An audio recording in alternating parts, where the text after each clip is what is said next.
3, 2, 1. Et on est parti pour un autre épisode de l'Informel. Merci tout le monde d'être à l'écoute. Encore une fois, vous savez que j'apprécie beaucoup que vous soyez avec nous autres pour un autre épisode. Si vous êtes en train de nous écouter via TVC Basse-Lièvre ou sinon ma TV Outaouais, sachez qu'on est en onde pour à peu près 28 minutes, mais souvent on jase pas mal à l'émission. Alors ce qu'on fait, on met nos entrevues au complet sur nos différentes plateformes web.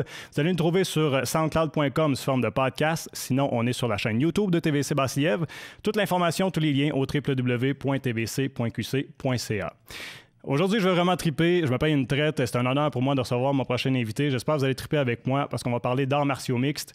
Et pour ce faire, je suis avec nul autre que le champion des poids moyens de l'organisation TKO en arts martiaux mixtes et récemment couronné champion des poids mi-lourds de la même organisation.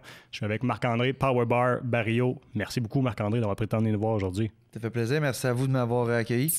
Et on est content de te recevoir. Puis, on est content de savoir que Jade va être en régie avec nous autres bientôt. On va pouvoir parler de Jade aussi à travers...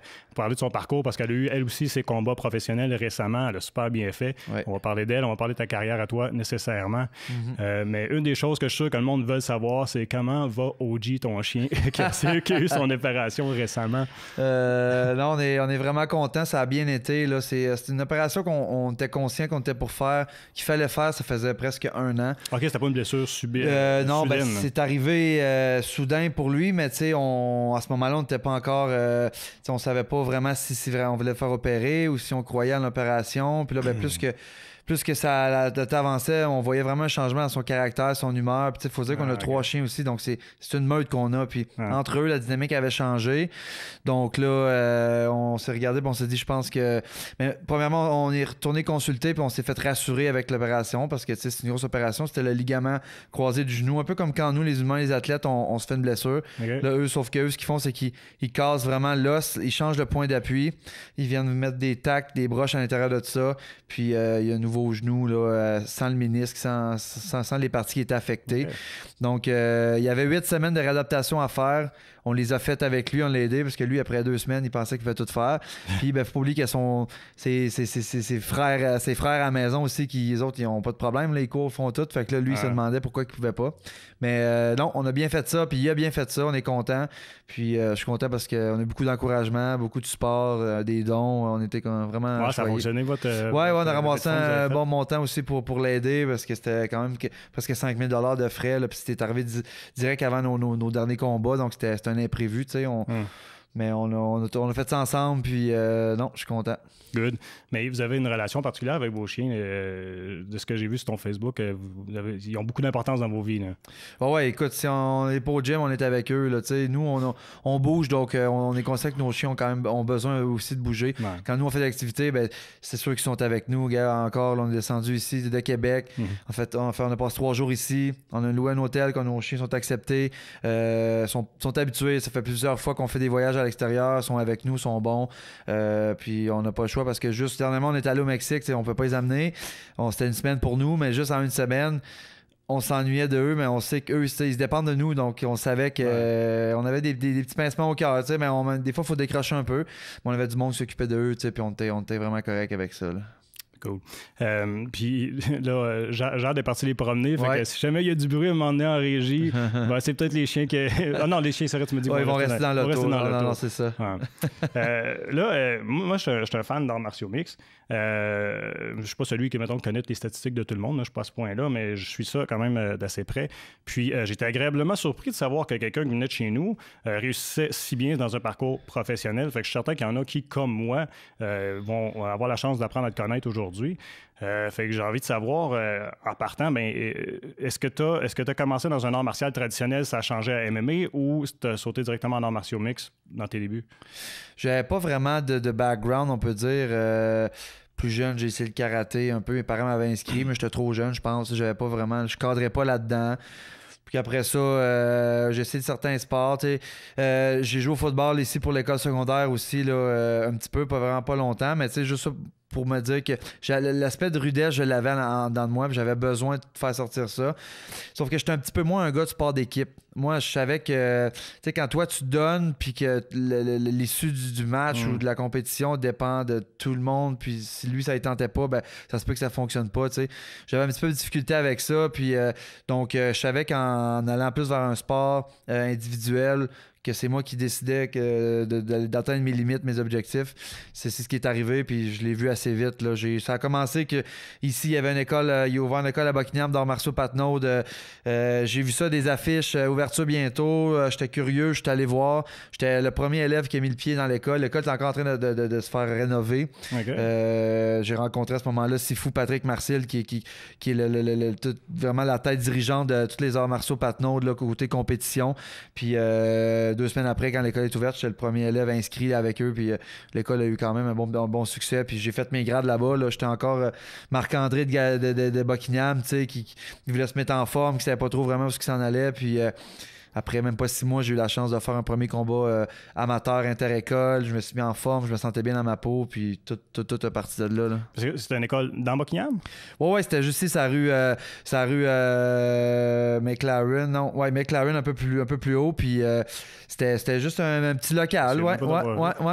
Petit local, puis il y avait des cours là tous les soirs. Moi, des fois, j'y allais, je faisais 2 cours en ligne. J'étais des fois le premier arrivé, le dernier parti. Je tripais au bout, puis c'est ça. Fait que le déclic, ça n'a pas été un cas de genre j'ai vu des arts martiaux mixtes puis j'ai fait ah wow, je vais faire ça. Non, même pas. C'est vraiment moi. Ouais, c'est moi. J'ai toujours eu un désir en dedans de mettre mon corps à profit, dans le sens où okay. Je veux utiliser mes atouts à moi, puis je savais que j'avais un potentiel. J'avais juste besoin d'être guidé là-dedans, puis d'avoir quelque chose que je tripais puis que je pouvais embarquer.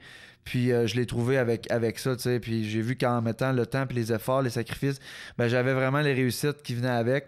Puis c'est là-dedans que je carbure depuis maintenant presque 10 ans. Mais c'est génial parce que tu as découvert qu'est-ce qui te carbure, puis qu'est-ce qui te passionne. Oui, exact. J'ai tout le temps été un gars de passion. Moi, tu sais, ça a été une grosse valeur qui m'a été inculquée, tu sais, par mes parents. Tu sais, quand on aime quelque chose, tu sais, juste avant ça, je parlais, je fais des cours en cuisine. Tu sais, la bouffe est encore à ce jour presque aux mêmes égalités que le combat, dans le sens où manger pour moi, faire à manger, là j'ai adapté parce que là j'étais allé faire des études en diététique parce que là, je voulais en savoir un peu plus sur la bonne alimentation, mode de vie, mais pas nécessairement ça reste que transformer un aliment, puis partir de quelque chose, exécuter une recette ou la création qui vient avec ça, ça me fait triper. Puis fait que c'est ça qui a fait en sorte que j'ai juste ajouté ça vraiment là, dans mon coffre à outils, puis maintenant, je suis quand même très bien outillé là, pour vraiment performer. Mais c'est le fun aussi parce que, je sais pas si tu as déjà lu sur les différents types d'intelligence, mais il y a une des catégories qui est une intelligence physique. J'ai l'impression que tu as ressenti, toi, que, regarde, moi, là, c'est ça que j'ai besoin de faire, m'exprimer avec mon corps. C'est ça. Puis qui t'a dirigé vers les arts martiaux mixtes. Tu sais, je réussissais bien à l'école. Tu sais, j'étais un gars qu'il fallait qu'il mette les efforts. Tu sais, fallait que je me concentre pour bien comprendre, puis tu sais, appliquer mes trucs. Puis tu sais, j'ai jamais été des meilleurs, mais j'ai été dans la moyenne, tu sais, mais c'était pas naturel tout le temps pour moi. Fallait, tu sais, juste quand je suis retourné aux études au niveau collégial, tu sais, à Québec, j'ai vu que oui, j'avais une expérience un petit peu qui vient avec ça, mais tu sais, je voyais que j'avais juste le goût de pouvoir m'exprimer le soir quand j'allais à mes cours d'arts martiaux, tu sais, puis quand j'étais à l'école, il fallait que je fasse tous mes trucs. C'était différent, tu sais, fait que je voyais que j'étais sur la bonne voie dans le sens que j'avais pas le choix de finir ce que j'avais à faire pour m'assurer quand même un plan B, c'est quelque chose. Mais où est-ce que je me laissais aller, je réfléchissais pas, puis je réussissais le mieux. C'est quand je m'exprimais là, avec mes autres outils. Là. On parle de l'école, justement. Moi, j'ai eu la chance de jaser avec deux personnes qui t'ont côtoyé à l'école, des anciens profs. Puis il me disait que Marc-André, c'était un bonhomme gêné, qui marchait avec la tête basse, un peu trop de poids peut-être. Qu'est-ce qui est arrivé depuis? C'est sûr que sans dire que j'ai vécu de l'intimidation, quoi que ce soit, sûr qu'au secondaire, je faisais pas partie des cools, j'étais pas... j'ai tout le temps eu un désir, par exemple, de montrer que j'étais là, puis même si on me mettait des fois à part, je disais pas j'étais pas bon pour autant. Je me suis dit, le soir, j'arrivais chez nous, je me disais un jour, que c'était pas de la rancune envers les personnes qui m'ont tassé. C'était moi, je me suis dit, je vais montrer au monde qu'un jour, Marc-André, il y a quelque chose. C'est juste qu'il fallait que j'ai un déclic en quelque part. Puis c'est ça, oui, j'avais un surplus de poids, je me faisais écœurer un peu pour ça. Puis c'est ce qui a fait en sorte que je me suis dit, ce corps-là, il va être utile un jour. Puis je vais trouver comment travailler avec. Puis ça n'a pas pris de temps qu'on l'a vu, là, parce que mon surnom Powerbar, il m'a suivi dès mon premier combat amateur. Puis, tu sais, il va me suivre encore toujours. Tu sais, Powerbar qui est... S'il y en a qui se pensent un peu pourquoi, c'est qu'au secondaire, partout, je me faisais appeler Bar pour Barrio. Tu sais, hey, Bar. Puis Power, ben, pour la puissance que j'ai quand je rentre là-dedans dans l'octogone. C'est une puissance qui est vraiment instinctive, animale. Puis, fait qu'on a mis ça ensemble. C'est une barre de puissance là, qui demande juste à exploser. Là. Ça te décrit bien. Merci. C'est qui, en passant, les personnes que tu as côtoyées? T'en souviens-tu un peu? Ouais, ben, c'est récemment. C'est parce que j'ai Daniel Lafortune qui t'a enseigné. Puis René-Paul Lafrance. Ouais, René, ok, parfait. C'est pas mal les deux qui m'ont marqué, moi. Là, c'est vrai? Ouais, je m'essaierais de me souvenir d'autres professeurs. J'aurais même la misère à me souvenir avec les noms, mais ceux-là, tu sais, c'en est deux qui m'ont vraiment beaucoup marqué. Puis René-Paul, on se parle d'ailleurs des fois sur Facebook. Puis, ouais, ben d'ailleurs, ben moi, je t'ai découvert par René-Paul. Ok. Dans le fond, Ah, ben c'est bien. C'est fun. Mais est-ce que tu as trouvé ça tough, le secondaire? Moi, j'ai trouvé que le secondaire, c'est une période difficile. Ben, c'est pour bien du monde. Puis toi, comment t'as vécu ça? Non, j'ai pas trouvé ça tant difficile. C'était des belles années. Tu sais, je l'avais pas facile, je l'avais pas difficile. Là. Je veux dire, j'ai tout le temps eu des bons parents qui étaient permissifs dans le sens que la confiance était vraiment à la base de tout. J'ai fait mes expériences. Moi, j'étais pas le genre de jeune qui avait besoin d'être en avant-plan pour comprendre des affaires. Tu sais, j'ai tout le temps été... Autant que j'étais dans des gangs sérieuses, des gangs un peu flyées, mais... J'observais beaucoup puis je voyais que si l'autre il faisait quelque chose qui se fait pas puis il voulait le faire parce que c'était cool, ben moi j'apprenais un peu de la conséquence qui venait avec, tu sais, s'il finissait au directeur ou s'il finissait au bureau de police, je veux dire, j'avais pas besoin de dire ben je vais l'essayer moi aussi pour voir ce que je vais me rendre avec ça. J'ai vu ce que ça donnait, j'ai pas besoin de me mettre les pieds dans les plats puis j'apprends à partir de là, tu sais. Mais pour ce qui est de tu sais, je veux dire, non, j'avais mes chums d'enfance, tout le temps tenus ensemble, puis c'était pas les plus cool, on faisait pas le trouble non plus. On faisait ce qu'on avait à faire, puis c'était bien correct. Là. Tu me parlais tantôt de ton premier combat. Tu t'en souviens-tu bien de cette journée-là? Oui. Parce que j'imagine la première fois que tu embarques dans un ring, on ferme la cage, c'est one-on-one, ça doit être tout un feeling la première fois. Oh ouais, puis c'est là que tu vois si t'es vraiment fait pour ça. Il y a beaucoup de personnes qui font un premier combat. L'amateur est fait pour ça. Il est vraiment fait pour voir si c'est bien beau s'entraîner, frapper dans le sac, frapper dans des pads, mais si quand tu arrives là-dedans, tu es capable d'avoir tes repères, au premier coup, tu es capable de voir, OK, ouais, ça fait ça, tu sais, est-ce que j'en veux-tu d'autres, j'en veux pas d'autres, je sais pas, tu sais, beaucoup de, tu sais, les questionnements, il y a des réponses qui viennent avec ça, tu sais. Mais moi, j'étais plus genre, je savais, on dirait que dans de moi que j'étais fait pour ça, parce que j'avais tellement travaillé fort en pas longtemps pour me dire, je me suis ramassé là, c'est comme une chance un peu pour moi de faire un premier combat aussi rapidement. Puis en plus, j'affrontais un monsieur, le gars, il avait quasiment 10-15 ans de plus que moi. C'est plus longtemps que moi qui en faisait. Okay. C'est parce qu'il n'y avait pas personne dans ma catégorie de poids, tu sais, quand on était quand même assez lourd. Donc, puis moi, je suis rentré là juste avec le côté animal, instinctif. Tu sais, j'avais de la technique, on avait travaillé un peu, mais loin d'être ce que c'est aujourd'hui puis ce que ça pourrait être bientôt. Ouais. Puis c'est vraiment juste ce que j'avais en dedans qui a parlé. Puis ça a été le reflet de ça. J'ai gagné le combat de la soirée, mon premier combat. Trophée, tout le kit. T'sais. Fait que là, à partir de là, ça m'a dit, OK, ouais. Puis à chaque combat, on a nos réponses, on voit pourquoi Marc-André a du succès parce qu'il y croit puis il pousse fort là-dedans. Là. Ton premier, puis je ne vais pas m'attarder longtemps sur toute ta carrière parce que je sais qu'il y en a beaucoup qui la connaissent en détail, là, mais je vais quand même faire un petit résumé, faire le tour, puis avoir ta perspective personnelle en même temps. Puis j'espère que j'ai les bonnes sources parce que dépendamment de où est-ce que je regardais, mais ton premier combat professionnel, est-ce que je me trompe en disant que c'était contre Paul Crissetti, ouais. Donc en 2014. Ouais. TKO à 2 minutes 22 du premier. Premier round. En fait, mes 3 premiers combats se sont terminés au premier round par KO. Fait que, mon début de carrière est allé vite. T'sais, moi, mon coach m'a toujours dit c'est fou pas, t'es dit, Marc, c'est un gars physique. On n'a pas fini avec toi de travailler certaines affaires, mais une chose qui est sûre, c'est que la puissance, tu l'as. Fait que ça, on n'est pas obligé de te l'apprendre. Tu l'as. Okay. Puis il dit avec des petits gants. En amateur, j'ai fait 7-8 combats amateurs, puis ça a tout été des décisions, puis ça a été des combats. C'était allé au sol un peu, puis en tout cas. Mais c'était des gros gants, tu sais. Je veux dire, c'était pas la même chose. Des protections aux jambes, tu sais. C'était l'amateur, c'était fait pour ça. Il m'a dit, Marc, mais que t'arrives avec des 14 dans les mains puis que tu sois conscient un peu plus de ta force puis de tes habiletés, mec, tu touches, ça va faire mal. Puis, premier combat professionnel, grosse cage, petit gant, là, tu sais, les caméras, tout le kit. Puis là, t'es comme, OK, ouais, je suis là-dedans. Puis peu importe, le gars en avant de moi, il avait déjà des combats lui de fait. Il avait pas le meilleur fiche, mais il avait des combats de fait. Fait que lui, il avait un avantage un peu sur moi. Il était un peu plus âgé, mais je me suis dit l'expérience va vraiment être à son avantage. Puis je suis arrivé là, physique, comme que j'ai toujours été fidèle à moi-même. On a fait un échange, je l'ai amené au sol, il s'est relevé, puis quand il s'est levé un petit peu trop tôt, nonchalant.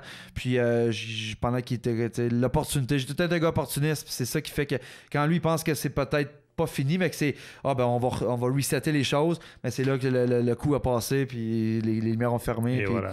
Souvent, c'est arrivé qu'après un coup, les arbitres ont arrêté ça, même s'il y en a des fois qui pensent que c'est vite, mais c'est parce que le premier coup a tellement eu d'impact que s'ils me laissent en donner plus, ça va faire beaucoup plus de dommages. Donc c'est important, ils veulent toujours protéger les combattants. C'est ça, exactement. Fait que Et puis là, est-ce que je peux imaginer que c'était peut-être à ce moment-là que tu as fait, OK, il y a quelque chose de sérieux à voir là, après ce combat-là, peut-être? Ben, ce combat-là, c'était comme c'était un premier pro. Fait que je me suis dit, j'ai atteint le professionnel. Là, je vais avoir une première victoire. Là, KO. Puis là, je me suis juste dit, OK, cool, oui, tu sais, mais je me suis dit, il y a encore du travail à faire. Puis à ce moment-là, je n'étais pas genre, OK, je me vois dans l'UFC ou. Je me battais comme s'il n'y avait pas de lendemain. Puis, tu sais, je savais pas trop où je m'en allais avec ça, mais j'avais goût. Tu sais, c'est là que je m'accomplissais le mieux. Puis j'avais une équipe avec moi qui me drivait vraiment fort. Puis mes parents m'ont tout le temps appuyé là-dedans. Puis tu sais, même si genre le monde demandait demande à ma mère, pauvre petite mère, qu'est-ce que ça te fait de voir ton fils se battre? Elle dit, ben il met tellement d'efforts puis il travaille fort que tu sais, puis il dit oui, un jour ça va peut-être aller moins bien, mais tu sais, qu'est-ce que tu veux, c'est comme ça, puis il fait ce qu'il aime, fait que c'est ça qui est cool, mais ça n'a pas pris de temps. Je te dirais qu'après mes 3 premiers combats, quand j'ai vu que ça allait bien, là, tu sais, là, puis KO, là, j'ai fait OK, ouais. Sauf que là, faut pas que je m'assoie là-dessus, là, tu sais, c'est le temps de commencer à travailler plus fort parce que les défis vont s'en venir, là. Puis, dans le fond, tu m'ouvres la porte, tu m'as parlé de ta mère. On ouvre des parenthèses, j'en suis conscient, là, mais je trouve ça le fait que le monde dans ton entourage, ça a été immédiat de faire comme OK, ouais, tu sais, du combat comme ça. Oui, vas-y, garçon, ou alors, vas-y, mon ami, ou tu sais, ou alors, si t'as eu des gens qui ont fait comme ouais, t'es sérieux, il me semble que. J'ai pas eu de stop, autant de mes parents proches que alentour. Mes chums de gars, ils tripaient, tu sais, c'est sûr que là, j'avais les guts de faire quelque chose qu'eux, ils ont peut-être toujours voulu faire, ou comme je disais tantôt, tu sais, moi, j'ai pas été un batailleur dans la rue, j'avais des chums qui le faisaient, tu sais, moi, j'étais plus en arrière à regarder ça aller, tu sais, puis pas trop conscient de ma force, moi, si je me mêle de ça, qu'est-ce qui va arriver, tu sais, puis j'aimais mieux que ce soit dans l'environnement contrôlé, puis tu sais, entraîné pour ça. Fait que mes chums de gars, non, ils ont trippé, puis ils ont vraiment tout embarqué. Mes parents, ben, tu sais, oui, ils ont tout aimé ça aussi, tu sais, de voir que je faisais des choses différentes, tu sais, puis que Marc s'accomplissait dans ses affaires, puis c'est sûr que, tu sais, ils m'ont tout le temps dit, fais-moi pas, essaye de pas trop me faire faire, tu sais, les émotions, chambouler les émotions, mais non, là, puis que ce soit les autres aussi, là, le reste de la famille, il y en a beaucoup qui ont été surpris, tu sais, ah ouais, Marc, ok, ouais, il me semble qu'on te regarde, puis tu sais, ce serait pas ça à première vue, tu sais, que tu ferais comme sport, mais moi, j'ai tout le temps eu le désir de voir que je peux faire autre chose, là. Pourquoi ce serait pas ça à première vue? Parce que peut-être t'es quelqu'un gentil, tu sais, parce qu'il faut pas oublier que là, on recule, tu sais, quand j'ai commencé, le sport, t'es encore... Tu sais, on avait juste Georges un peu qui était la bonne image du sport, tu sais, puis on est encore en train d'un petit peu de militer contre tu sais, de montrer que notre sport, c'est pas juste des Conor McGregor qu'il faut qu'ils disent la merde, puis d'autres personnes, tu sais, il peut y avoir des gars puis que moi, dans le fond, je m'en fous. Là, j'en ai eu des adversaires qui ont fait des médias, puis ils ont essayé de me sortir un peu de ma zone de confort. Puis vraiment, tu sais, moi, j'ai joué la carte de Marc-André qui était, puis j'attends dans la cage. On va parler dans la cage, tu vas voir que c'est là que je vais répondre, puis c'est ça. Fait que, tu sais, le monde disait peut-être, il me semble que c'est un peu barbare. Il me semble, Marc, t'as pas le look, t'as pas l'attitude pour ça, ou peu importe. Moi, je savais qu'il y avait place pour un gars comme moi là-dedans. Ouais. C'est un peu ça que je m'en vais faire, puis je continue de faire toujours, montrer que ça peut être ça aussi, ouais. Ouais, parce que tu penses qu'il y a encore place dans le sport pour avoir des gentilshommes qui sont capables d'avoir de la classe. Ouais, je pense qu'avec Georges, il l'a fait. Il a essayé. Il a essayé il y en a qui ont essayé de le faire un peu déloger de ça, tu sais, des Nick Diaz, tout le kit, qui ont vraiment tout essayé. Puis Georges, ben, quand il arrivait dans la cage, il faisait ravaler ses mots assez vite, tu sais. Puis on n'a pas besoin d'être les plus gros. Tu sais, oui, on est une business en soi. Ben, tu sais, moi, je vais essayer de me vendre le mieux que je peux. Mais à quel prix? Je vais pas me créer un personnage, tu sais, pour que le monde aime le personnage, puis que Je veux pas. C'est pas ça. Je veux pas que le monde se rappelle du personnage. Je veux que le monde se rappelle de Marc-André qui a fait ça, Que quand ça va bien, le monde va être avec moi, mais si ça va un peu moins bien, je veux qu'il soit avec moi aussi. Là. C'est une question d'authenticité, finalement. Exact, ouais. Une chose qui m'a frappé, parce qu'on parle d'authenticité, quand on a communiqué, toi et moi, les premières fois, tu m'as dit quelque chose comme « C'est important pour moi de revenir jaser avec le monde de ma région. Ouais. » Fait que c'est important pour toi de garder le contact avec les gens ici. Exact. Ben oui, c'est sûr, moi... Tu sais, j'ai jamais eu l'impression que je me suis sauvé de quoi que ce soit. J'ai toujours eu le feeling en dedans que moi, j'étais un nomade. J'étais un gars qui avait besoin de découverte, d'exploration. Puis, tu sais, là, j'étais à Québec, ça fait 7-8 ans. Ça veut pas dire que je vais passer encore 10 ans là-bas. Tu sais, déjà, moi, puis Jade, on en parle de... Tu sais, on va avoir un pied à terre, mais tu sais, on veut peut-être aller voir ailleurs, tu sais, aux États-Unis ou peu importe, tu sais, parce que notre carrière va nous amener à voyager. Fait que je veux pas qu'on se limite à... tu sais, on est du monde, surtout avec elle. Je suis content de l'avoir rencontré pour ça, parce qu'on est ouvert à ça, puis on a un désir de voir qu'est-ce qu'il y a un peu plus loin, tu sais, puis c'est comme ça qu'on va peut-être pouvoir conquérir un peu plus de choses ensemble. Mais de revenir à mes racines, à mes sources, cet après-midi, juste avant d'être ici, j'étais avec mon mentor, le gars qui m'a pris au jour 1 quand j'étais Marc-André, la tête en bas, un peu plus gras, qui avait, tu sais, qui pensait pas qu'il aurait fait ça. C'est fou, Pat, c'était un gars qui a tout le temps cru en moi, puis même si je le vois plus aussi souvent, puis même si on s'entraîne pas ensemble souvent, à chaque combat, je le fais descendre, que ce soit à Montréal, à Québec, il descend, il vient, il est dans mon coin. Il y en a plein d'autres, des coachs avec qui je m'entraîne à Québec au quotidien, que normalement, ils devraient être dans mon coin, mais moi c'est ma politique, c'est moi, puis je leur explique. Moi, j'ai le droit à 2 personnes, 3 quand c'est un combat de championnat. Normalement, c'est 2. C'est 2 personnes dans un coin, qui est mon coach en chef là-bas à Québec, avec qui je fais beaucoup de choses, qui est Danny. Puis il y a ses Foupat ici à Gatineau qui descend. Lui, il a juste besoin d'arriver dans la salle en arrière avec moi. Il me regarde, il me donne son énergie, son agressivité. Il n'a pas besoin de dire vraiment grand-chose. Sa présence me rassure, puis je me sens comme équipé. Là. Un peu comme la relation de Georges avec Christophe Médoux. Exactement. Qui était son premier, Exactement. Ouais. C'est un peu des parallèles comme ça. Mais tu sais, à Québec, j'ai un bon coach de boxe, j'ai un bon coach de lutte. Il pourrait être avec moi aussi pour m'aider dans le combat s'il arrive quelque chose, une position, peu importe. Mais moi, je pense que le travail est fait à l'entraînement. J'ai pas besoin de... C'est parce qu'il y a beaucoup de coachs qui cherchent à être là aussi. Ils veulent être un peu devant les projecteurs puis tout. Mais moi, ceux-là que j'ai avec moi, ils cherchent pas ça. Ils le font pour moi puis ils le font pour ton développement. C'est ça. Donc, c'est une preuve encore que je vais jamais oublier de où est-ce que je viens. Puis je continue à afficher le logo Patnode, même si je m'entraîne dans une autre école. Puis même quand je suis arrivé dans l'autre école, je leur ai dit, parce que des fois, il peut y avoir un peu de... Il n'y a pas de compétition parce que là, on est loin un peu, mais mettons que je m'entraîne avec un autre, puis un autre, des fois, mais là, ils ont compris ça, puis moi, c'est mes politiques à moi, puis je suis content, je suis fier de pouvoir porter ça. Puis même tantôt, j'ai dit à Sifoupat, j'ai dit, et on s'enligne vers où est-ce qu'on pensait pas être sur le bord du UFC, il y a peut-être 7-8 ans de ça. Alors, on est sur le bord, puis je vais être fier de pouvoir t'amener, toi, à notre premier combat UFC ensemble. Peu importe ça va être dans le monde, tu vas être avec moi. T'sais. Puis il m'a dit, oui, Marc, je vais tout le temps être là pour toi.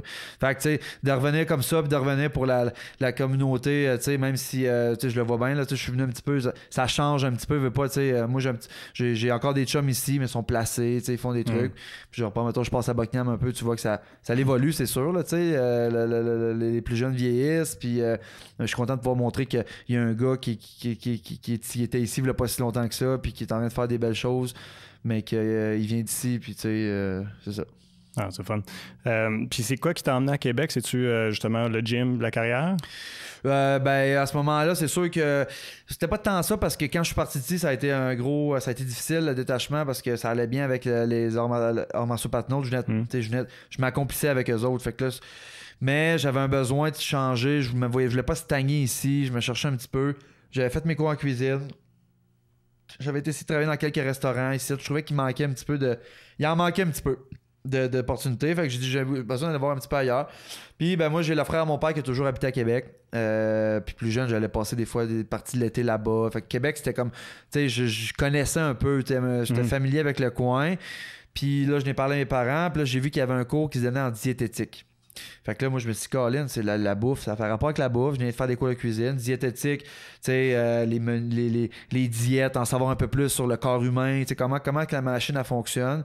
Puis, j'ai dit, OK, je vais m'essayer. Fait que je me suis inscrit au programme. J'avais des petits cours à finir, c'était là. J'ai fait de l'école des adultes pendant 2 mois ici à Masson. Puis après ça, ils m'ont accepté. Puis je suis parti j'étais arrivé en juin 2011, ouais. juin 2011, puis je suis jamais parti de là.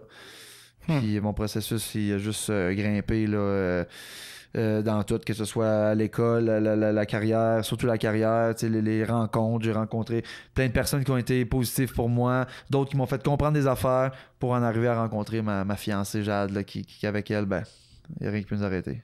Et voilà. Puis, pourquoi tu penses que les gens aiment ça? Parce que là, ça a été difficile de voir les arts martiaux mixtes comme un sport légitime. Parce qu'on disait, bon, c'est du combat de rue, combat de coq. Bon. D'abord, est-ce que tu penses que le sport est reconnu aujourd'hui? Comme il devrait? Ouais, ça commence. C'est sûr qu'il faut faire attention encore à comment qu'on... à comment qu'on le projette, c'est sûr qu'il y a des ambassadeurs pour le sport qui sont importants. On a parlé de George tantôt qui en était un. Puis là, ben, t'as l'autre bord de la médaille aussi, t'as des gars comme justement Conor McGregor qui eux, ben, ils font un peu qu'est-ce qu'ils veulent, puis ils démontrent qu'ils sont au-dessus de tout ça. Puis là, quand ils font des scandales comme il y a pas longtemps, tu sais, là, le monde, ils prennent un recul un peu, ils disent ouais, et finalement, tu sais, puis... Mais faut pas oublier que, tu sais, qu'est-ce que le monde se rappelle souvent, c'est que moi, il y en a beaucoup qui me disent ça, ils disent hey, Marc, vous vous tapez dessus. Puis ce qui m'a marqué, c'est qu'à la fin, vous vous serrez dans vos bras, vous donnez la main. C'est ça. Fait que ben oui, mais ça peut aller plus loin que ça. J'ai déjà pris un verre avec un de mes adversaires après. Je veux dire, oui, on a signé pour se battre ensemble, mais tu sais, je me suis entraîné 2 mois pour lui. Oui, il y a une rage, il y a tout ça dedans, mais c'est qu'il y a une rage de vaincre, il y a une rage de victoire. J'ai pas de la rage vraiment pour lui, tu sais, personnelle. À moins que la personne rentre dans le personnel. Des fois, il y en a qui utilisent cette tactique-là. Mais ça encore, je trouve pas que c'est bon pour l'image du sport. T'sais, on en a vu là, de la boxe. Là, la boxe est plus reconnue parce que ça fait plus longtemps qu'elle roule que le MMA. Mais à la boxe, ça en est arrivé des scandales, des affaires, puis tout. Puis je veux dire, je pense que là, la boxe est un petit peu en train de prendre un tournant. Parce qu'ils savent que le MMA est dans le décor, fait qu'ils cherchent un petit peu à se renouveler, tandis que nous autres, on prend de l'ampleur tranquillement. Autant au niveau de la UFC que les autres ligues un peu à côté. Puis là, ici, au niveau local, provincial, TKO est en train vraiment de montrer que c'est une plateforme incroyable. Les shows sont vraiment ça à coche, tu sais, puis on a la chance d'avoir ça pour montrer au grand public. Moi, quand le monde me parle, puis mon travail, il dit on peut-tu te voir en quelque part? Je dis ben oui, allez voir sur le Fight Network, UFC Fight Pass. Puis là, j'entends qu'ils ont été voir. Puis hey, c'est beau les angles de caméra. Puis tout. C'est puis très professionnel. Là, je vois ton entrevue. Puis là, je vous dis là, ton nom est marqué en bas. Puis tout. Puis, ben oui, c'est comme ça. Tu sais, on se va pas dans un garage. Là, tu sais, il faut enlever ça. Fait que là, encore. Puis je pense qu'on va toujours en avoir à faire un peu ça, de l'éducation là-dessus. Tu sais, ouais. Je veux qu'on en reparle de TKO parce que c'est une organisation, je trouve, qui mérite à être plus connue. Mais là, tu vois, on approche de la fin de la partie qui va être télédiffusée. Fait que je vais prendre juste quelques secondes pour dire aux gens qui nous écoutent via TV Sébastiev, via ma TV Outaouais, merci d'avoir été à l'écoute. On va continuer, moi et Marc-André, à jaser. Je vous invite à aller au www.tvc.qc.ca, sinon sur notre chaîne YouTube, sinon sur soundcloud.com sous forme de podcast. Vous allez pouvoir écouter le reste de notre entretien. Merci d'avoir été à l'écoute. Merci. Donc, on continue, nous autres.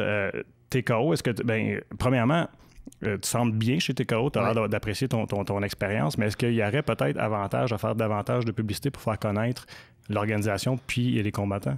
Oui, c'est sûr. C'est sûr qu'eux, il ne faut pas oublier que TKO a été quand même une grosse ligue dans les années de 2000 à 2008. Ils ont fait des gros spectacles. C'est justement des gars comme Georges Saint-Pierre, Patrick Côté, David Loiseau. C'est tous eux qui sont nés sous l'étoile TKO.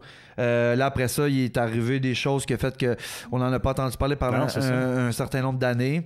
Là, Stéphane est revenu en force en 2016 avec le renouveau. Puis en pas long, il a vraiment montré qu'il s'en revenait en gros. Puis c'était un gros joueur. Puis moi, j'ai fait partie de... Je suis arrivé dans le bon timing. Je venais de me battre. Tombé champion dans une autre organisation, une plus petite organisation qui était hybride ici. Je m'étais battu au centre des congrès à Hull 2 fois. Puis je venais de tomber champion. Puis là, c'était vraiment le moment pour moi de passer à une autre chose. Puis il m'a signé en disant Marc-André, on a entendu parler, mais tu sais, je pensais pas, même lui, il me l'a déjà dit. Puis juste la façon qu'il me traitait un peu au début, c'était comme tu sais, il va peut-être être utile pour nous autres, mais je pense pas qu'il pensait que j'étais pour être son number one. Là, puis ça fait 2 événements que c'est moi la tête d'affiche à Québec. C'est moi qui bat les records de vente de billets à Québec. Je veux dire, je suis partout. Les entrevues, tout le temps disponibles pour eux autres.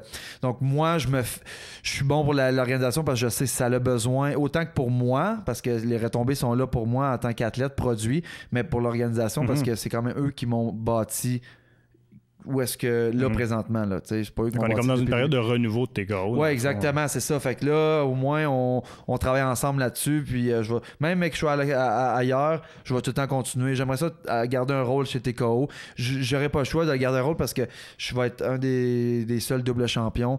C'est-à-dire que, tu sais, ma face va être à jamais sur leur bannière de champion. Elle va être 2 fois. Puis moi, je vais avoir probablement à retourner couronner les nouveaux champions qui vont se battre pour ma ceinture qui va être vacante à ce moment-là. Okay. Donc, je vais toujours avoir un lien avec TKO. Puis ça va me faire plaisir. Parce que avec Stéphane, j'ai une bonne relation. Puis je suis content de pouvoir l'aider là-dedans. Est-ce qu'il y a un combattant qui t'a influencé plus particulièrement, que tu as vu faire dans sa carrière, qui était un peu un modèle ou que tu as voulu tirer exemple? Ben, tu sais, c'est sûr que on se rassemble beaucoup aux Québécois, aux personnes qui nous ont fait triper parce qu'avant ça, je regardais pas vraiment plus loin. On connaît les Chuck Liddell, Tito Ortiz, tout le kit que tu voyais. Mais justement, à ces gars-là, puis quand j'ai vu des gars comme Pat Côté qui ont réussi à... un gars de Rimouski qui s'est entraîné à Québec un peu, puis il a pris sa chance de même. Il se battait à UFC, il dit finalement il manque quelqu'un, combat principal contre Tito Ortiz, il n'y a personne, il est dans la même catégorie de poids que toi, ça te tente dessus. Ils ont dit ouais, on y va. Il disait jamais non. Quand je parle d'être opportuniste, c'est ça, moi, c'est beaucoup ça. C'est sûr que là, à cette heure, c'est rendu beaucoup plus calculé. Avant, comme Danny, mon coach, il a fait du pro, puis il dit nous autres, on se battait n'importe où, n'importe quand, n'importe qui. Il dit ouais, let's go. Mais il dit on s'est scrappé une carrière un peu aussi comme ça. Là, on est un petit peu plus. Là, moi, j'ai une belle fiche. Fait que, faut que je fasse attention. Prendre un peu n'importe où, n'importe quand, c'est risqué.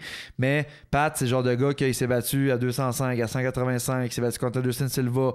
Il a eu un parcours up and down. Il s'est tout le temps gardé tout le temps été positif là-dedans.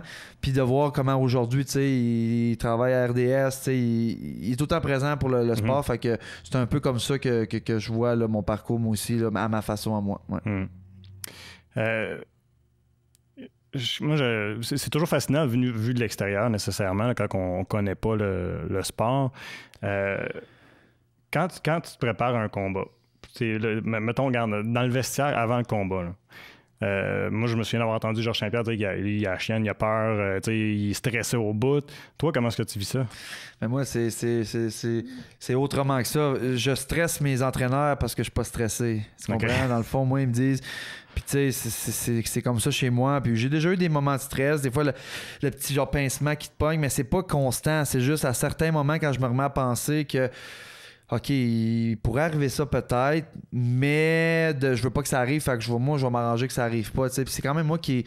oui, tout peut arriver. Je veux dire, le coup qui fait mal, c'est le coup que tu vois pas la plupart du temps. Puis... Mais dans le vestiaire, j'ai mon équipe avec moi, je suis confiant. On n'en fait pas trop, on fait juste répéter des petites affaires, juste s'arranger pour faire monter l'énergie, l'intensité un peu. Puis quand je te dis tantôt, c'est fou Pat, dans le fond, quand il arrive, il me regarde avec son regard, on fait juste faire quelques petites affaires ensemble, on fait un échange d'énergie. Je me sens outillé, armé, prêt à y aller. Puis non, j'ai pas il y en a qu'il faut qu'il aille vomir dans la toilette, il y en a qui, je veux dire, ils shake, les bras sont mous, tu sais... Là, c'est sûr que quand on arrive en arrêt du rideau, là, on sait qu'on est là, on est à la veille de rentrer. Puis quand je fais ma descente vers la cage, là, puis si lui est déjà dans la cage avant moi, ben là, je le regarde puis je me dis OK, je m'en viens. Ou si moi, je suis le premier à aller dans la cage, je m'approprie la cage. Je me dis Viens-t'en, tu t'en viens chez nous, dans mon territoire. Bonne chance, tu sais. Fait que comme 2 façons, j'ai vécu les deux, puis j'arrive là, puis eux autres, à chaque fois, ils me disent, mon coach de boxe, François Duguay, c'est un gars qui est dans le domaine, ça fait longtemps, à Québec ou un peu partout avec tous les champions du monde, puis il était dans des gros combats, puis il me dit, Marc, il dit même dans tous mes gros boxeurs, j'ai jamais vu un gars comme toi qui est pas stressé, qui est dans son élément, tu sais, puis que autant avant que pendant, puis qu'après, tu sais, je veux dire, il y en a qui avant sont stressés, mais ils vont performer pareil, là, parce qu'une fois qu'ils arrivent là-dedans, 2-3 coups, OK, là, ils sont dans leur élément. Mais je sais pas, moi, je garde la même ligne, puis c'est ça qui est bon pour moi. Une chose que je trouve le fun quand on te regarde arriver dans le ring, tu montes les marches, tu prends toujours un moment. Tu t'accroupis, puis là, tu regardes partout. Qu'est-ce qui se passe dans ta tête? Moi, j'ai l'impression... Ce que ça me disait, c'est que il allait te sink in, comme on dirait en anglais, c'est ça? Oui, je me nourris de ça. Tu sais, je vais être conscient que je ne veux pas passer à côté de ce qui se passe, mais là, c'est sûr que moi, j'ai une bulle, je m'en vais faire quelque chose jusqu'à temps que j'arrive dans la cage, sur le bord. Je sais que j'ai un pied dedans, mais je suis quand même... J'ai le temps de prendre un petit recul puis juste regarder que je suis dans quoi. Mon nom était marqué là. J'avais 5000 personnes qui me regardaient. C'est pas, je regarde pas toi, je regarde pas maman, je regarde pas personne. Je regarde l'ensemble. Puis je vais me nourrir de qu'est-ce que je peux aller chercher le maximum. Puis après ça, c'est let's go. Ouais, c'est un spectacle. Puis là, j'imagine d'abord dans ta préparation, si t'es pas stressé, t'as pas psychologie sportive, tout ça, t'as pas l'air de gars qui a besoin de ça. Non, j'ai des bons outils, des bonnes attitudes, des bonnes valeurs, des bons outils qui m'aident. J'ai des personnes proches de moi que si jamais je vois que il y a des accrochages, tu sais, je peux en parler. Mais non, j'ai pas besoin de ça. Tu sais, seul côté peut-être que des fois qui pourrait être utile, c'est de atteindre un peu plus l'équilibre dans certaines affaires, pas être extrémiste de combat. Tu sais, là, oui, Okay. j'ai une partenaire qui en fait aussi, donc elle comprend un peu plus, mais ça a déjà été un problème pour moi de joindre un peu les deux ensemble avec une personne plus normale. Tu sais, même si ça m'appréciait, puis je l'appréciais, ben, tu sais, faut pas que j'oublie que c'est pas juste combat. Puis même quand je suis en combat, tu sais, ça prend du temps pour moi à relaxer, ou la diète aussi, juste être capable de pas juste dire, OK, en camp d'entraînement, là, c'est vraiment trop strict, puis après ça, c'est le party, là, c'est de trouver l'équilibre là-dedans. Puis Jade, elle m'aide beaucoup aussi. Puis ensemble, on se dose beaucoup là, de ce côté-là. Fait que présentement, c'est pas une problématique. Là. Je vais chercher des outils, mais non, je suis bien outillé. Ça ressemble à quoi, le fun, tes semaines? Mettons, combien de fois tu t'entraînes dans une semaine, puis combien de temps tu t'alloues en break, puis d'autres activités? Ben, ça peut varier. On essaie de se faire un horaire, là, parce que, tu sais, on a plusieurs personnes qui se greffent à notre camp d'entraînement, donc eux dépendent un peu de nous aussi, on dépend de eux. Fait qu'il faut respecter nos engagements, mais, tu sais, en camp d'entraînement, c'est un camp d'entraînement minimum de 8 semaines, qui est 2 mois, c'est-à-dire qu'on s'entraîne 2 fois par jour. Souvent, c'est l'entraînement le matin, plus, mettons, tu sais, soit technique, cardio, conditionnement physique. Mettons, je fais des pads de boxe avec mon coach de boxe le matin. On fait plus de la charge, de la musculation adaptée pour le combat, explosion, tout le kit. Le matin, là, vers 10-11 heures, on va à la maison, on relaxe, sort les chiens, fait des trucs, on retourne faire tout ce qui est vraiment les techniques de combat, application, lutte, simulation de combat, sparring, on fait ça plus le soir. Donc, ça ressemble à ça, là, au moins 5 fois, 6 fois semaine, là, on essaie de se garder. Là. Tu sais, des fois, ce qu'on fait, c'est qu'on en fait, mettons, le mardi, des fois, on fait notre training le matin. Le soir, ben, on aime bien ça aller au cinéma, là, mettons, je peux regarder une petite soirée pour nous autres ou se faire à manger, peu importe. Puis, la fin de semaine, on essaie de se garder une journée ensemble. Puis, malheureusement, j'ai encore besoin de travailler, veux pas aussi avec ça, tu sais, parce que je suis pas encore rendu à, même si j'ai des bons... J'ai des titres puis je suis champion, peu importe. On n'est pas encore au même stade de la boxe, c'est-à-dire que je fais pas des 100 000 à faire ça. Là, donc, j'ai pas le choix d'arriver à travailler quand même 2-3 jours semaine. Ah ouais. Des fois, ils m'appellent, je prends des chiffres, des fois, je dis non. Ça, c'est variable beaucoup, mais de là à dire je lâche mon emploi, je fais ça à temps plein. Il y en a beaucoup qui disent il y en a beaucoup qui penseraient que crime, ok, t'es sur le bord du UFC, tu devrais être vraiment rendu à faire ça. Non, même rendu au UFC, je suis pas le genre de gars qui va tout lâcher parce que je me blesse un genou demain matin. J'ai pas d'assurance, j'ai plus de job, je fais quoi? Fait que oui, je suis backé parce que j'ai des études, j'ai des trucs, j'ai des plans B, je suis assez intelligent pour. Mais je veux pas non plus tout risquer pour ça. Là, là. Ben, c'est bon parce que souvent, de ce que j'entends, c'est la problématique d'une vie de combattant, c'est que ta carrière peut s'arrêter rapidement. Hein. C'est très éphémère. Moi, puis ça dure pas longtemps. Il y en a beaucoup qui n'ont pas de plan B, puis comme tu dis, il n'y a pas d'assurance, tout ça. Les conditions de combattant, pas facile. Non, puis tu sais, comme tu dis, tu regardes quelqu'un qui est un chanteur, une vedette, puis qui un peu, tu sais, je veux dire, si tu fais des millions, c'est plus facile un peu plus de dire, OK, c'est pas grave, j'ai pas de plan B, je peux tout le temps, on peut réinvestir, faire quelque chose, tu sais. T'en as qui ont flambé des fortunes aussi, puis qui n'ont pas de plan B, mais ça, c'est un peu con, mais, tu sais, moi, tu sais, je fais quelques milliers de dollars avec ça, il faut que je me batte 4 fois par année. Tu sais, je veux dire, je fais presque la même chose que si je travaille à temps plein dans mon emploi à l'hôpital là, comme cuisinier, tu sais, présentement, tu sais, je veux dire, oui, c'est des montants qui arrivent des fois ici comme ça, c'est à moi de les gérer, mais éventuellement, tu sais, quand tu sais qu'il y a il y a de la belle argent à faire avec ça, rendu au prochain niveau, là, il va y avoir des grosses décisions à prendre, de dire, OK, on se lance là-dedans. Il y a toujours les commanditaires aussi, tu sais, qui sont très bons, très utiles surtout parce que c'est ce qui fait en sorte qu'il vient patcher les trous de camp d'entraînement, payer les coachs, payer la diète, payer les déplacements, payer qui aide là-dedans. Fait que ça pour ça au moins On essaie de renouveler ça puis d'avoir des bonnes ententes. Là. Mais c'est des grosses semaines, c'est des gros mois, des gros camps d'entraînement. C'est pour ça qu'on essaie tout le temps de partir un peu après.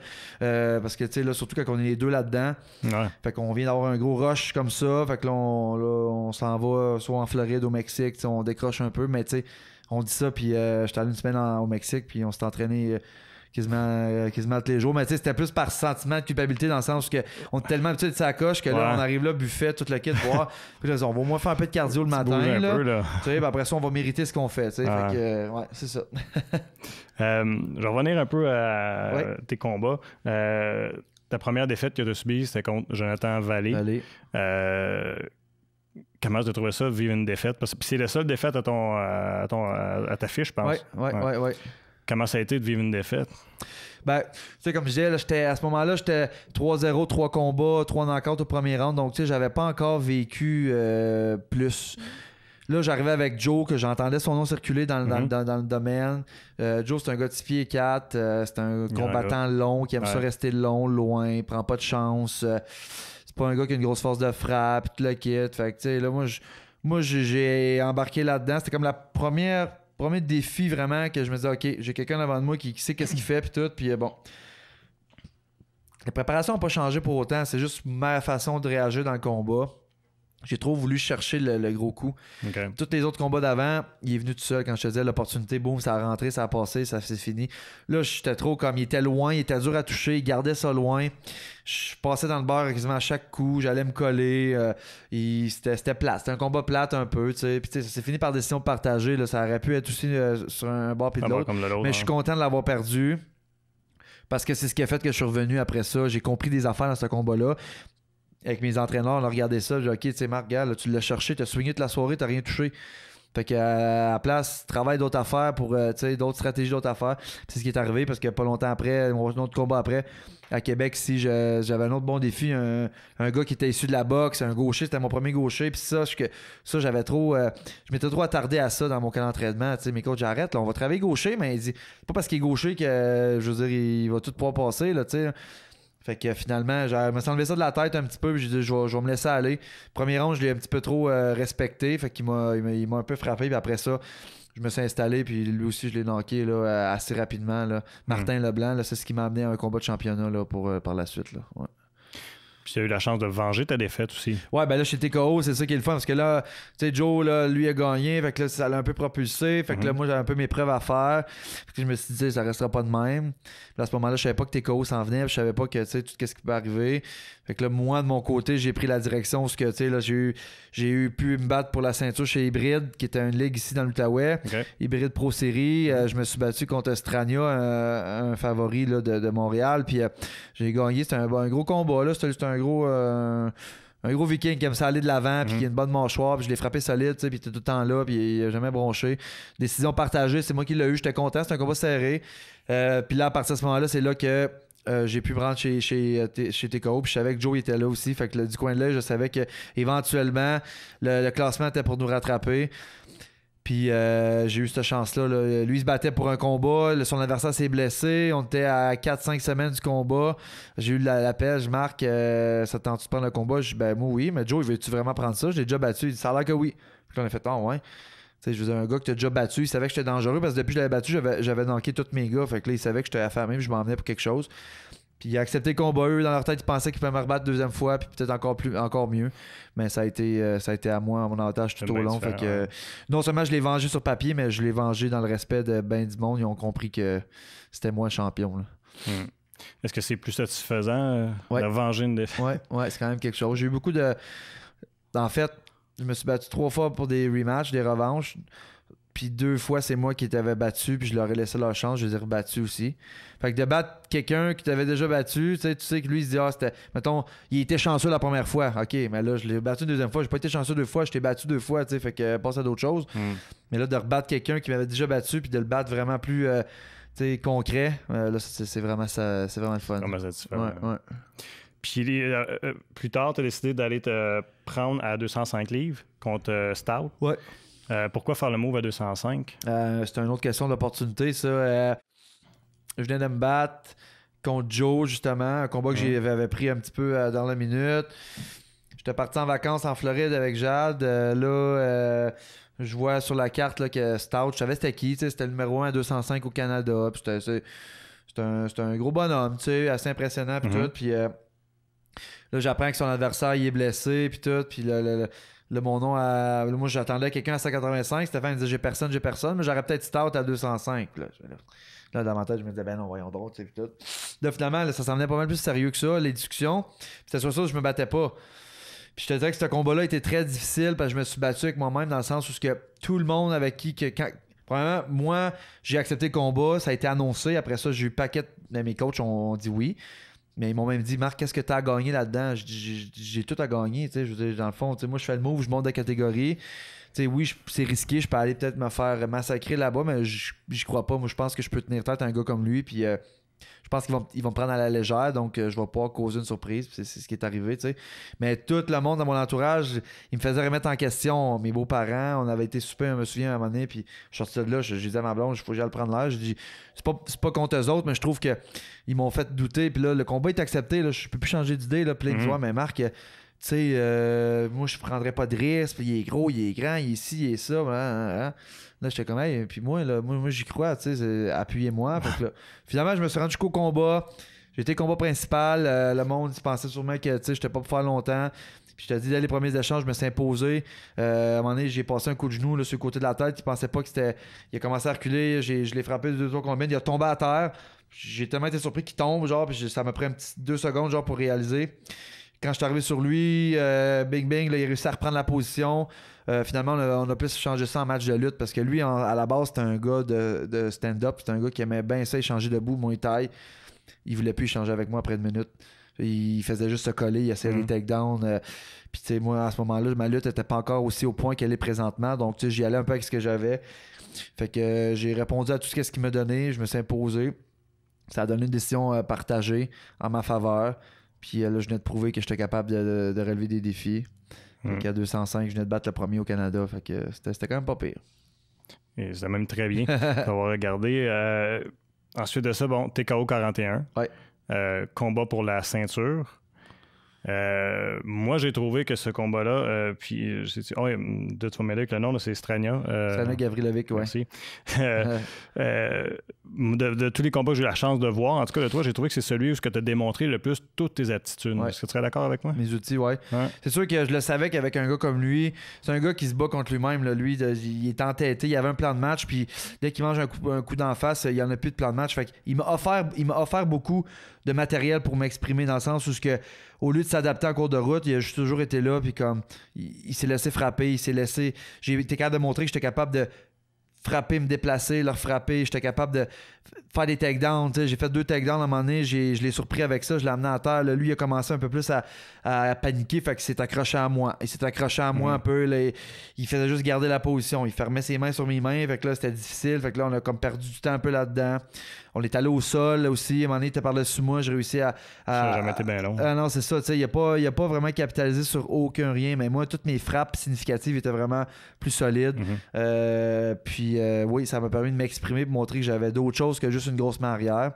Lui, il pensait que j'avais juste ça. Il disait à l'entrevue, Barrio, t'as juste une grosse main. Il n'y a rien d'autre. Tu vas voir, maman, je vais tout. Fait que tout ça pour dire que ça l'a vraiment. Je savais que là c'était le temps. Là, j'ai une couple de coups de pied aussi. Puis, fait que, ouais, ça a vraiment eu le déclic. Là, puis, oui, c'était pour la ceinture. Puis, j'aurais aimé le finir parce que lui, dans sa tête, il y avait un autre doute parce que ça a été une décision encore. Ça faisait 2 fois qu'on se battait, 2 décisions. Mais, je me dis, on est 2 gars solides qui veut. Fait que je me suis dit, on avait du cœur les deux. Fait que, c'est des combats de même qui fait que c'est rare que ça va peut-être finir avant la limite parce que on veut tellement, on va tout donner sur la table que l'autre il va être debout pareil à la fin puis il abandonnera jamais. Là. Dépendamment comment tu le regardes, il y en a qui diraient que c'est un match qui était même plus serré. Moi, je trouvais que l'avantage était beaucoup de toi. Comme tu dis, tes frappes étaient beaucoup plus significatives et tout ça. Mais tu n'avais pas l'air d'avoir de doute du tout quand il était temps de lire la décision. Non, je savais que j'avais dit, moi, les bonnes choses arrivent aux bonnes personnes. Puis, lui, il avait vraiment joué plus l'arrogance. Puis, il avait lancé les flèches un peu pas aux bonnes places. Puis, je me suis dit, attends, dans l'octogone, je suis pas en train de dire qu'il y a eu un parti pris pour moi parce que les juges sont impartials, mais sais, je pense que toute l'énergie et tout le reste a fait en sorte que c'est moi qui ai été mis de l'avant dans ce combat-là. Puis à la fin, tu sais, dans son intérieur, il espérait, c'est sûr, mais tu sais, c'était moi. Puis regarde, parce que un mois après, il s'est fait prendre pour dopage. Ah, ça, je savais pas. Ouais, parce que TKO, à cette TKO-là, parce qu'il y avait une petite histoire à l'air de ça. Moi, je l'avais un petit peu comme accusé, comme quoi qu'il prenait des drogues de performance. J'avais entendu parler que dans son gym, il y avait des gars qui vendaient ça. Okay. Puis je trouvais que Strania, entre les combats, il prenait beaucoup de poids. Puis après ça, il arrivait au combat vraiment cut, puis tout. Puis je me disais, c'est sûr que lui, il prend du stock. Puis qu'à un moment donné, j'avais dit ça en entrevue, puis là, ça l'avait fait réagir, puis non. Puis là, j'avais demandé à Stéphane, pourquoi vous faites pas de test, vous autres? Puis non, ça coûte cher. Puis en tout cas, je vais regarder avec la régie, puis... Là, finalement, on apprend que la régie a décidé de faire des tests vu que c'était au Centre Bell, puis c'était pour des ceintures. Ils disent on va tester tous les combats de championnat. Ah ouais, ok, parfait. Oh. Puis Strania, moi j'ai été testé, Strania a été testé, l'autre, le poids lourd, Adam a été testé aussi. Puis il s'est fait prendre pour cocaïne, dans le fond. Ouais, il était pas sous l'effet de cocaïne la soirée du combat, en tout cas. Il y en avait dans le sang. Lui, il dit que la fin de semaine avant le combat, il a fait une dérape. Là. Il a échappé, il n'aurait pas dû. Puis en tout cas, parce que le combat approchait. Puis en tout cas, fait que ça restait dans son corps. Fait qu'ils l'ont suspendu pour ça. Ils ont suspendu son permis. En tout cas, grosse affaire. Mais tu sais, si le combat avait été en sa faveur, on va dire qu'il y a eu la ceinture. Puis le kit, là, ça aurait été... enlever la ceinture, puis là, ci, puis ça. Puis je pense que tout a fait en sorte que ce scénario-là ait été évité parce que c'est moi qui le méritais, j'ai fait pour. Puis lui, malheureusement, ben, il a subi les conséquences qu'il a faites, puis on n'entend plus parler. Et tu as reçu la ceinture des mains de nul autre que Vitor Belfort. Ouais, ça doit être un peu plus spécial, une petite touche spéciale. Ça a rajouté quelque chose, ouais. Je savais qu'il était à Montréal parce qu'il s'entraînait pour un de ses combats là, au TriStar. Puis je voulais même passer au TriStar pour aller m'entraîner là, pour aller voir. Ça n'avait pas donné. Puis là, j'ai comme cru entendre qu'il était dans la salle cette soirée-là. Je trouvais ça cool. Mais là, quand j'ai vu qu'il montait dedans... Ok, tu savais pas que ça s'en est. Ben, je savais pas que c'était une remise comme ça, tu sais. Puis finalement, il me remet ça. Puis là, quand je vois les photos après, puis tout, moi, puis lui qui se fait une caresse, j'ai vraiment trippé, là. Ouais. Parce que tu veux pas... C'est pas mon combattant préféré, mais il a fait des très belles choses, tu sais, là. Puis s'il y a bien quelqu'un qui était intense, c'était lui, là. Ouais, c'est ça. C'est une légende du sport. Ouais, vraiment, ouais. Est-ce que c'était la soirée la plus qui t'a marqué le plus dans ta carrière? Ça?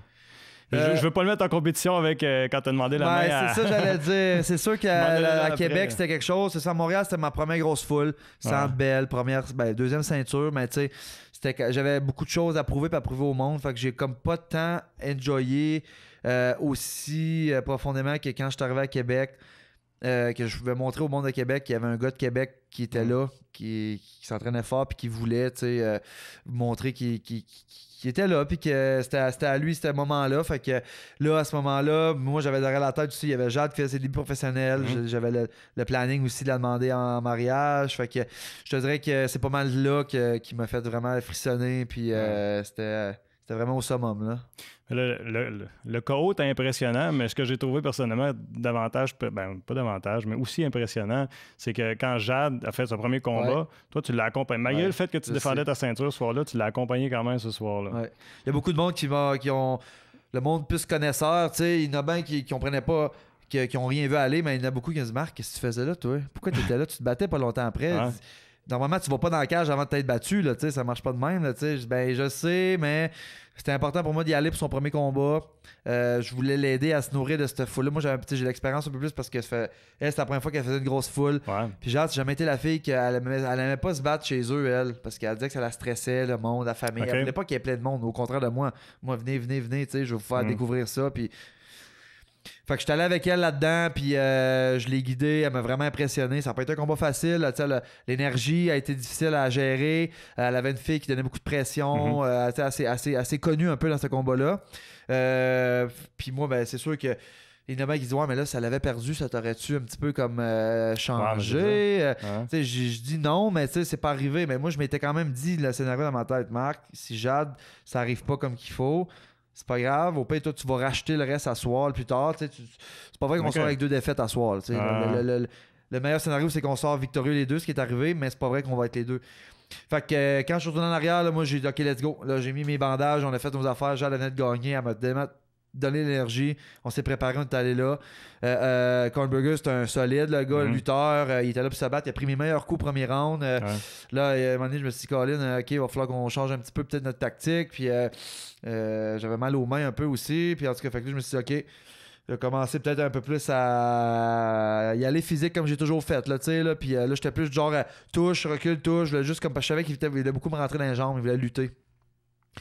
Puis là, quand j'ai laissé aller mes combats de mes mains, là, le crochet, coude, ça a passé direct, il a tombé. Je l'ai fini. C'est sûr que c'est plate parce que on regarde la vidéo, il y a peut-être 4-5 coups qui ont passé de trop, mais pas de trop, mais dans le sens qu'il était déjà comme. Il était déjà knocké à terre, puis l'arbitre il a comme un peu hésité. Puis moi, mais dans le moment, j'ai pas le choix de continuer, parce que si j'en donne deux puis je me lève, non, c'est comme une clé de bras, peu importe. Si t'as pas ou si l'arbitre arrête pas, ça va casser, mais gars, c'est ça. Fait que ça a été quelque chose. Puis après ça, moi, j'avais dit à Stéphane, le promoteur, j'ai dit, Stéphane, j'ai ça dans la tête, j'ai la bague avec moi, c'est mon coach qui l'a. Si tout se passe comme on veut, je veux que tu m'alloues du temps à la fin, puis qu'on s'arrange pour faire ça. Puis il dit, OK, pas de problème. Fait que c'est lui qui il a fait signe à Jade. Jade, elle comprenait pas, elle était dans les estrades, puis elle était comme, non, là, pourquoi il faut que je vienne dans la cage, moi? Fait que là, finalement, elle vient. Puis là, le reste arrive. Puis c'était quand même un très beau moment. Ça s'attendait pas à ça pantoute. Il y avait juste son père, puis une autre personne qui est mon coach qui savait la titre. Puis tout le monde a fait aïe aïe. Ça paraissait que ça ne donnait pas. Parce que ça réponse était. Malade, ouais, c'est ça. la maudite malade, tout. Puis à part à rire, comme mon Dieu, que c'est ça. Puis ouais. Non, c'est bon. Mais.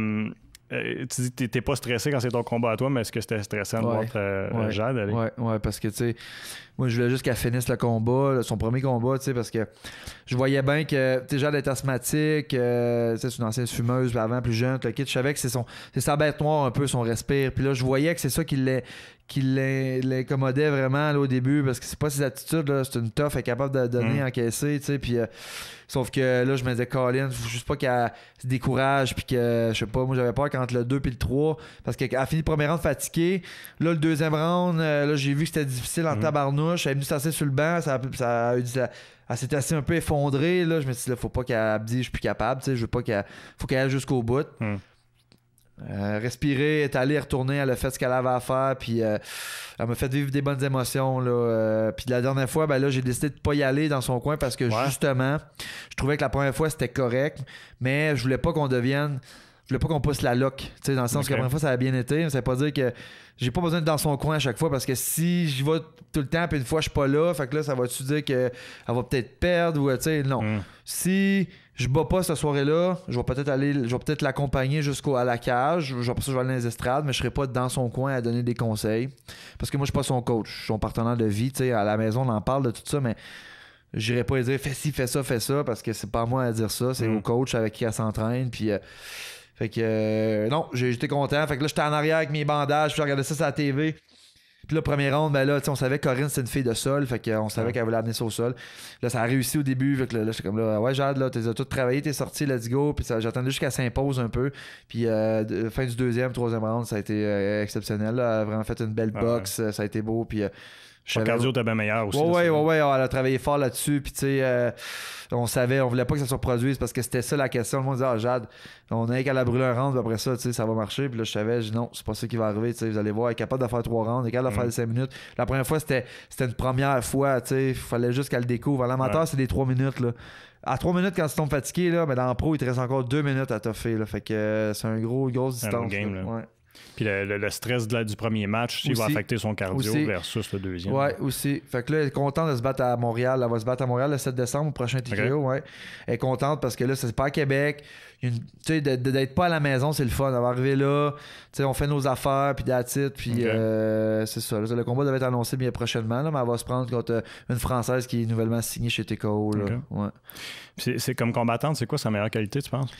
Jade, c'est une fille qui c'est une fille qui tu sais, je veux dire, elle prend plaisir à faire ça là, tu sais, elle a ce petit côté là, de son surnom n'est pas encore officiel là, mais c'est Evil Smile là, tu sais, Jade, elle sourit tout le temps, elle frappe, elle s'entraîne, elle est tout le temps, elle est tellement souriante, puis elle aime le sang, tu sais, ça lui dérange pas, elle est perceuse, elle fait du perçage corporel, puis tu sais, elle est dans le bon domaine là, tu sais, puis fait qu'elle prend plaisir à faire ça, puis elle se pose pas 10 000 questions là, tu sais, là, elle enjoy le processus, puis je pense que ça c'est là pour beaucoup parce qu'après ça, elle est plus facile à enseigner, plus facile à retenir tout ce qui est le reste. C'est des à côté. Là.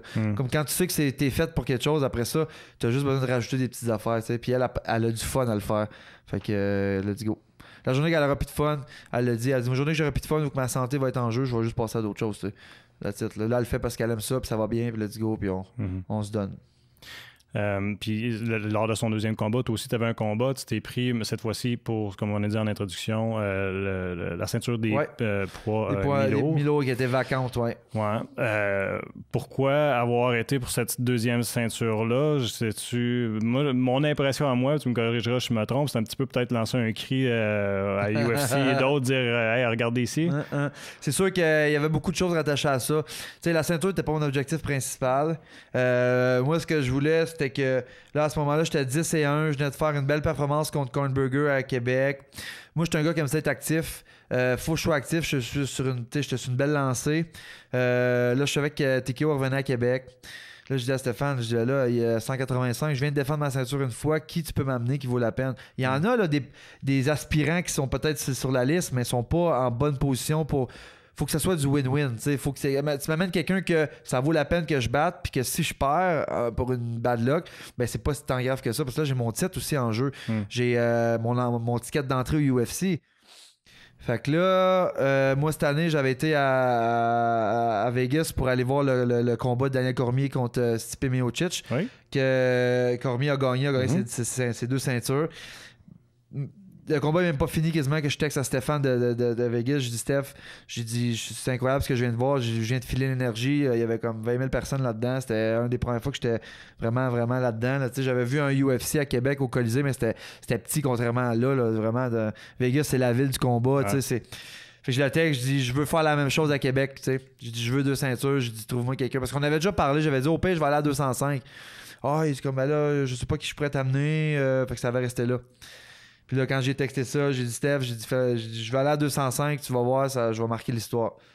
Puis OK, on travaille là-dessus. Là, il m'a envoyé là pendant comme 2 semaines, j'avais pas. Là, moi, plus le temps allait, puis je voulais savoir ce qui se passait. J'avais pas de nouvelles. À un moment donné, il m'a envoyé une liste d'adversaires. Puis il y avait lui, Adam Hunter, sur la liste. On avait déjà entendu parler. Adam Hunter, il avait fait un premier combat UFC. Il s'est fait pogner pour dopage. Solide, là, il était comme sur 5 substances différentes. Ils l'ont suspendu 2 ans. Sa suspension terminait genre 3 semaines avant le combat. Okay. Il était éligible pour se battre. J'ai dit OK, let's go. Le gars, il avait battu des toughs. C'était un bon gars de Muay Thai, de bout. Un tough, là, un gars qui a fait l'armée depuis qu'il avait 14 ans. Il était dans l'infanterie. Puis tout. Fait que je savais que c'était vraiment un homme devant moi. Un monsieur, là. Ouais, monsieur. Fait que là, j'ai dit OK, let's go. On y va, on s'entraîne pas. Puis oui, il était inactif, il faisait 2 ans. Mais il peut surprendre pareil. Puis ce qui est arrivé dans le combat, il est rentré fort la première minute. Une rafale de coups. Je me suis un peu protégé, mais je savais que la tempête était juste. Il fallait juste la laisser passer un petit peu. Okay. Puis lui, ben, il pensait qu'il a frappé la moitié des coups dans mes gants, puis j'étais bien protégé. Je savais que dès que j'étais pour soit qu'il était pour baisser de régime ou que moi j'étais pour m'imposer un peu plus.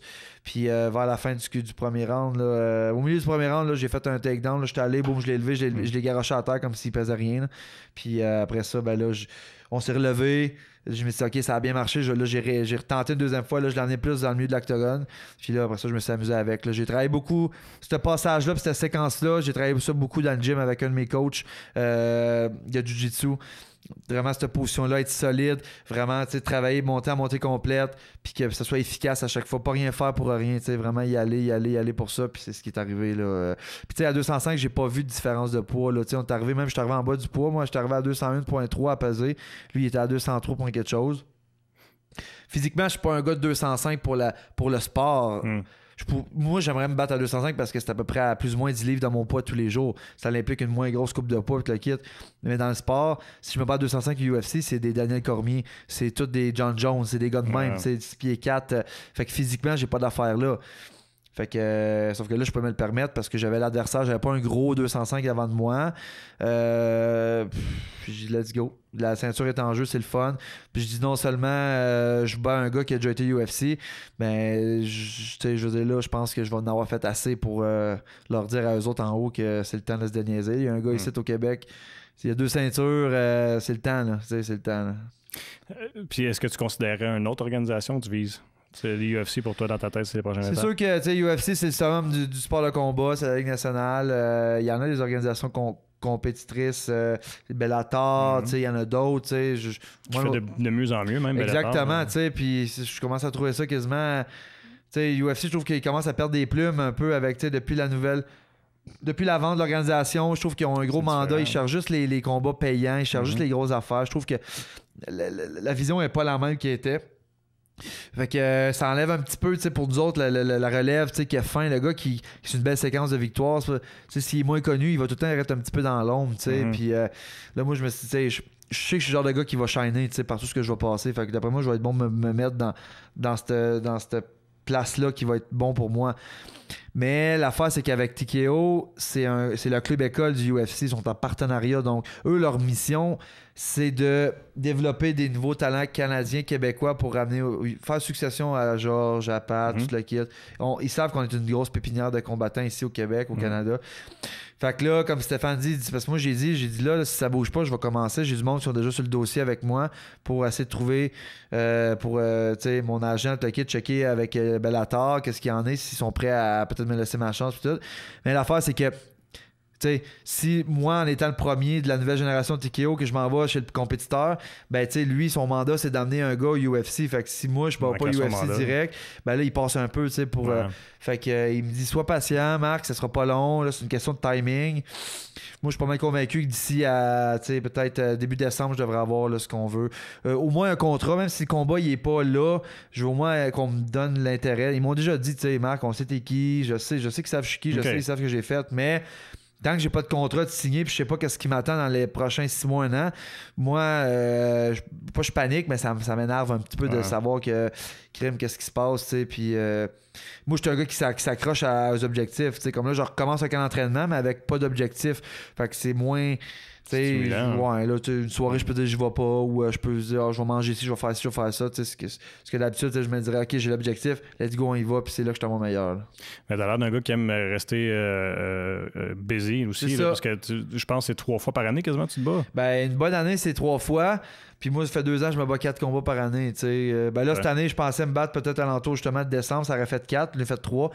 C'est ça. Fait que, ouais, c'est comme ça. C'est parce qu'il faut pas oublier que le fait de m'avoir battu à 205, ça m'a vraiment aidé parce que j'ai pas eu de coupe de poids à faire pour ces combats-là. Faire 4 combats par année puis faire une coupe de poids en arrière de ça, c'est trop pour le corps. Faut pas oublier notre corps. On fait des coupes de poids de 25-30 livres, 20-25-30 livres. Fait que ça rentre dedans. Là. Ouais. Le système, à un moment donné, il vient dérégler. Il comprend pas trop pourquoi que tu lui demandes tous ces efforts-là. Fait que... Faut savoir aussi quand donner un petit peu un break, là.